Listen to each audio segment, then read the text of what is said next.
But during the open workouts yesterday, you mentioned that you were putting a lot of focus into your weight cut, and then when you left, Urijah actually said that when he'd been around you, you looked a little bit bigger to him. I'm wondering if you did put on a little bit of muscle mass for this fight, and if so, if that was by design. Yeah, I mean, I would say it's by design. I'm always trying to get as big as I can, actually, in between fights before I start my training camps, and then I get it off slowly.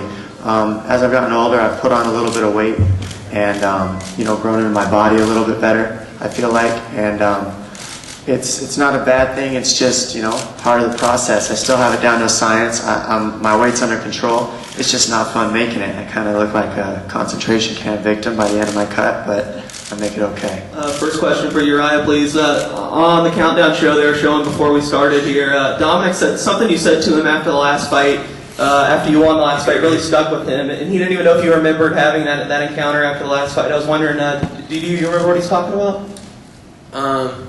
Yeah, I went up to him and I said, "Good fight." That was it. I said, "Good fight, buddy." So you really didn't mean anything more by it? I mean, he seemed like he took, you were kind of rubbing it in. I don't think I was rubbing it in. I was just kind of like, "Good fight. Try again, buddy." But I mean, I didn't say it. I just said, "Good fight." That was it. But he knows what I meant. He was right. And then for Dominick, please. Yesterday, Urijah said he thinks that this all stems from that you're a little jealous about him. I know you probably wouldn't go that far, but is there some stuff about his notoriety and kind of the things he's gotten to do in his career that you want for yourself? I mean, he's done a lot for the sport in the lighter weight classes. You can't deny him. Without him being started in the lighter weight classes, they probably wouldn't be where they are today. But jealousy, that's just his big head talking again. And it's far from that. It's more along the lines of, I've been a champion for a while now, and right after I win the title, it's questions about losing to Urijah FABER, and not questions about how well I did winning my title. And I'm ready for those questions to stop, and I'm ready to prove that I'm the champion that I am on Saturday night. This question's for both Dominick and Urijah. Dominick, we'll start with you. Since that last fight, can you talk about the evolution of a fighter as yourself, and then the evolution of your opponent? As a fighter myself, I've just really focused the last 4 years on fixing everything. I'm very dedicated to every aspect of the sport. I live my life for the sport right now. I've sacrificed everything to just focus on it. And my jiu-jitsu's gotten light years better, my grappling altogether. I've been able to out-wrestle some of the best wrestlers in my division. My striking as well. I feel like I've excelled everywhere. Like I said earlier, I've grown into my body a little bit better, and I feel stronger and faster than I've ever felt. So I'm excited for the things to come in the future, and especially Saturday night in the present, And as for FABER, I don't really know what he's done for himself. That's not really my thing to say. All I know is that it reminds me of a similar fighting style and a similar fighting matchup that I had the first time we fought. So it's pretty much the same matchup, just 4 years later. I think we both changed a lot. I mean, you can see, even in the open workout yesterday, it's apparent that I've improved a lot from 4 years ago with my hands, my Muay Thai, and I attribute that to my trainer, Master Tong, who's trained multiple world champions in boxing and kickboxing and now MMA. It's just a different time. It really is. I'm actually bigger as a person, size-wise, fighting at 135 pounds when I walk around. I've continued to improve on my jiu-jitsu. I mean, I've submitted countless guys that are black belts and never been submitted, never been stopped. I'm the guy that's beaten all those guys. So, it's one thing to see Dominick against some pretty good people. It's a different thing to see Dominick against me at my best, and that's what you're going to see. And Dominick, for yourself, Urijah did mention yesterday, a lot of the talk is your footwork and your unpredictability, but he did mention that there are trends that him and his camp have noticed that they're obviously going to try and work on. But he was also candid in saying, we'll see if it's going to work in the octagon. Can you comment on that? Are you that unpredictable that you can't be touched, or?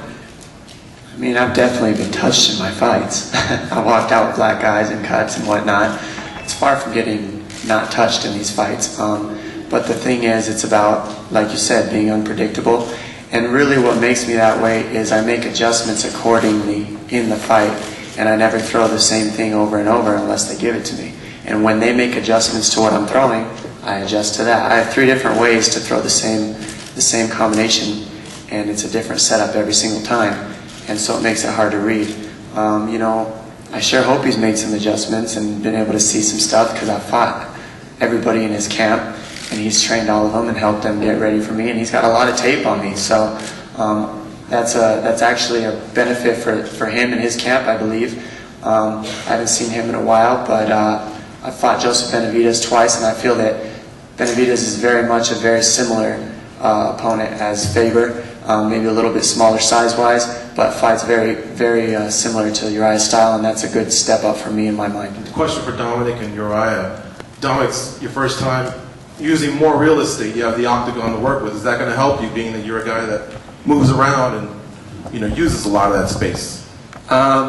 I think it will actually, yeah, because I mean, a lot of people, when they're fighting me, their goal is to head me off. I mean, you can say that, but everybody that I train with has to do that too when I spar. So it's something that everybody's trying to do, and it's something that I'm ready for, and I practice to defend against that tactic.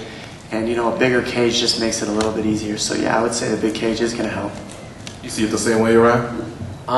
You know, I've never really been like a game plan against the cage guy, so I don't really care about the size. I didn't really notice last fight. I'm fast. I'm really fast, especially this lightweight. So I think he's more awkward, and we're both fast. People would say, you were the WC champion, but they're like, are you a UFC fighter? Can you talk about the road, both you guys getting here to the main event? For me, it's been kind of one of those things where I just have to come at peace at different times and like convince myself, it's the same thing, you know. But it's rough having to explain over and over again, and there's so many posers out there that think they're fighters these days, and it's like, you know, you sometimes get put into that group if someone doesn't know what they're talking about. So the bottom line is, it's just nice for the confusion to be gone. As far as the road to get here, for me it's been, you know, I'm one of the few guys that's been at the very top of my weight class since I got into the sport. And that's through being persistent and consistent and living a healthy lifestyle and staying motivated. And so the road for me has been a lifestyle. It's been creating regimen and focus and direction and just staying to it. And you know, I've been out of title contention for a bit, and then I beat somebody who's in title contention, and I'm back in it. So now I'm at my most competitive weight class, and I feel incredible, and you know, I'm just ready to seize the opportunity.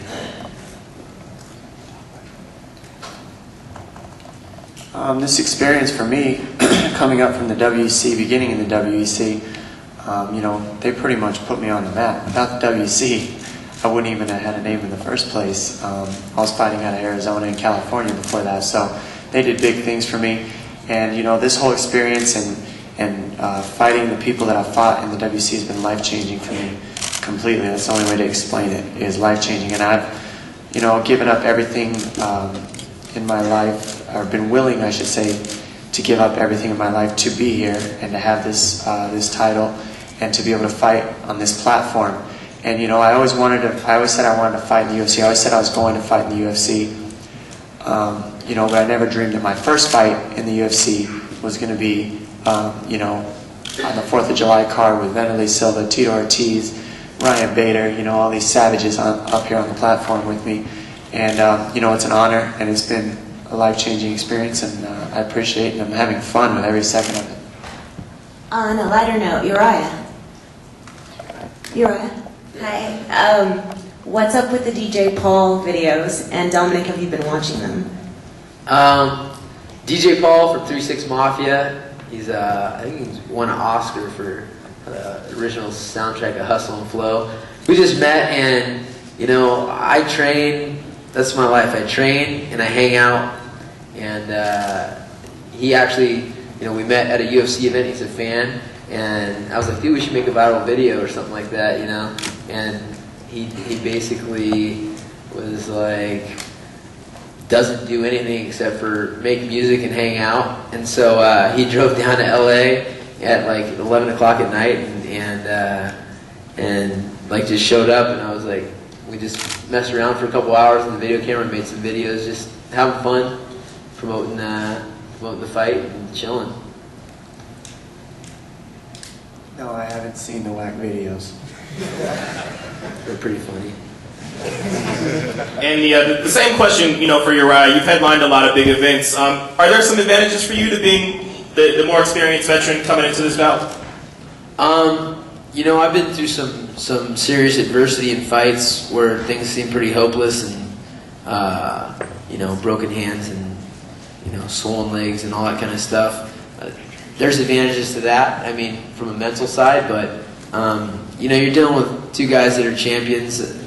Again, that comes down to mentality, and I'm just expecting for a battle. I mean, the cool thing about this fight is, the reason it's a grudge match and everything else is because you put Dominick and I in the same little neighborhood, and we probably would have ended up fighting each other, because his bad attitude and me not taking crap, and me being the badder dude, and that's what this is about. So, like-minded people, we're gonna butt heads when it comes to the fight game and see who's boss.